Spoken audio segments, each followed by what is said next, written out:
জীবনে আর এটাও বাকি রাখলাম না, মস্ত বড় একটা গাছ কাঁধের উপর নিয়ে নিলাম, সাথে আছে আমার বিদেশিনী আপা। যাই হোক, ঘুরতে চলে যাচ্ছি ঈদের দিন বিকেলেই।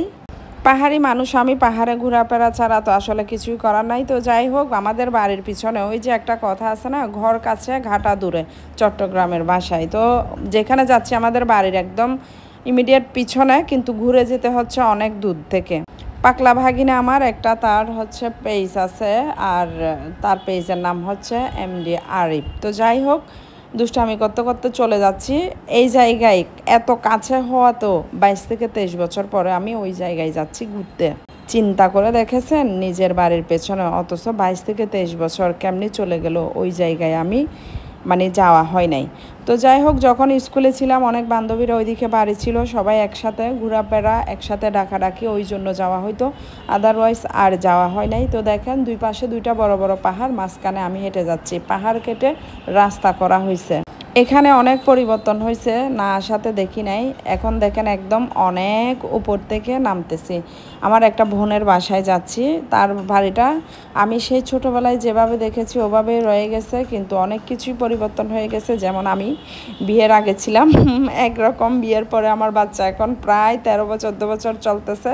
তো দেখেন, আমি যাচ্ছি, ঘরটা এখনও ওরকম রয়ে গেছে। তো এদিকে মামার বাড়ি, মামার বাড়িতে এসে মামিকে খুঁজতেছি, না পাওয়াতে আমরা চলে যাওয়ার জন্য বের হয়ে গেছি। পরে দেখলাম মামিকে রাস্তায় পাওয়া গেল, যেখানে আমরা বসছি সেখানেই দেখি মামি আছে, মোবাইলে কথা বলতেছে। তো পরে আবারও মামার বাড়িতে গেলাম এবং কিছু খেয়ে টেয়ে বের হব। ওই মুহূর্তে দেখলাম আপনাদের জন্য এই জিনিসটা, বারবিকিউটা কেমন হয় বলেন তো।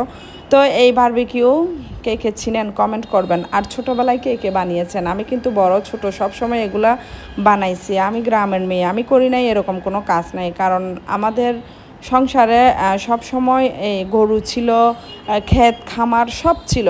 তো যাই হোক, একদম সন্ধ্যাবেলা হয়ে গেছে, পাহাড়ের উপরের ঘরগুলা দেখেন একদম মাটি দিয়ে, কি সুন্দর করে, কিছু কিছু টিনের। এইখানে এসেছি এত বছর পরে, 22 থেকে 23 বছর, ভাবা যায় কিভাবে সময়গুলা চলে যায় মানুষের জীবন থেকে। তো যাই হোক, চলে যাওয়ার পালা, সবাই অলরেডি বের হয়ে গেছে, আমি আস্তে আস্তে বের হচ্ছি। তো যাই হোক, সব কিছু আপনাদের সাথে শেয়ার করলাম, কেমন লেগেছে আমাদের পাহাড়ি এলাকায়। এবং পাহাড়ি এলাকার মেয়ে আমি, পাহাড় অনেক ভালোবাসি, বারবারই বলতেছি। কে কে পাহাড় পছন্দ করেন তারাও জেনে যাবেন। এখন একদম ভরা সন্ধ্যা নেমে গেছে, এখন চলে যাচ্ছি। আর এতটা গরম, কোথাও গিয়ে যে কিছুক্ষণ বসবো ওইটুকু ধৈর্য নাই, কারণ গরমে একদম পুড়ে ছাই। রায়হান তো একদম অস্থির হয়ে গেছে, সে অনেক আগেই চলে যাচ্ছে সামনের দিকে, একদম বলে যে তুমি থাকো আমি চলে যাচ্ছি। এদিকে বড় একটা দিঘি আছে, বর্ষার মৌসুমে মাছ চাষ করা হয়। এখন কিন্তু খরা মৌসুমে একদম মানে শুকাই গেছে, পুকুর বলেন ইয়া বলেন। তো এই অবস্থা আর কি, এখন চলে যাচ্ছি। দেখেন কি অবস্থা, পুরা চারিদিকে পাহাড়ের পাহাড়। আর এদিকে হচ্ছে একদম একটা পার্ক আছে, যদিও ওই পার্কে যাওয়া হয় নাই, কারণ ওখানে কিছুই নেই। এখন সব কিছু ওইখানে ঝরা জীর্ণ হয়ে গেছে, কোনো কিছুই সুন্দর লাগবে না। যখন একটু বৃষ্টি হবে, নতুন নতুন পাতা গজাবে, তখন কিন্তু সুন্দর হবে। তো এই অবস্থা আমাদের গরমের ভিতরে ঘোরাফেরা। তো ভালো থাকেন, সুস্থ থাকেন, আল্লাহ হাফেজ।